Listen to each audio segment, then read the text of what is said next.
बिस्मिल्लाहिर्रहमानिर्रहीम अस्सलाम वालेकुम वीवर्स, आपको अपने channel all country jobs update में खुशामदीद कहता हूँ।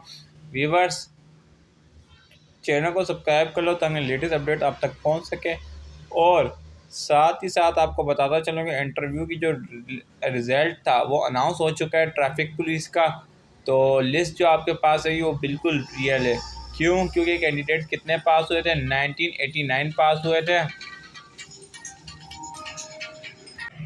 तो ये जो इंटरव्यू की रिजल्ट लिस्ट आई हुई है आपको दिखाता भी हूँ मैं, ये बिल्कुल रियल है। क्यों? क्योंकि 1989 कैंडिडेट्स पास हुए थे, उन्हीं के आगे नंबर लिखे हुए हैं। सही है, मैं आपका लिंक इसको डिस्क्रिप्शन में डाल दूँगा।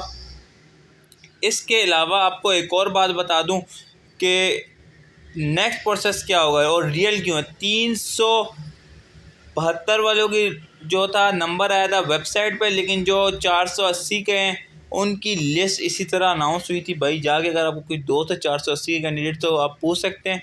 ऑफिशियल वेबसाइट पे नहीं अनाउंस हुई थी और ना ही किसी सिंध पुलिस के ऑफिशियल पेज पे अनाउंस हुई थी, बल्कि उनको इसी तरह नेट से लिस्ट मिली थी और उनको फिर एसएसपी ऑफिस में उन्होंने डॉक्यूमेंट जमा करवाए थे। जब उनका इनिशियल मेडिकल था ना, फिर उनको पीडीएस की तरफ से मैसेज आया था, तो फिर जाके उनको यकीन आया। तो भाइयों आप लोग भी यकीन कर लो, ये लिस्ट रियल है। 480 के कैंडिडेट्स के साथ भी ऐसा ही हो रहा है, आप लोगों के साथ भी ऐसा ही हो रहा है। अगर कोई बात है आपको लग रहा है कि मैंने कोई सही नहीं बताई तो आप पूछ सकते हो कमेंट सेक्शन में, इंशाल्लाह रिप्लाई दे दूँगा। अल्लाह, फिर नेक्स्ट वीडियो में मुलाकात होगी।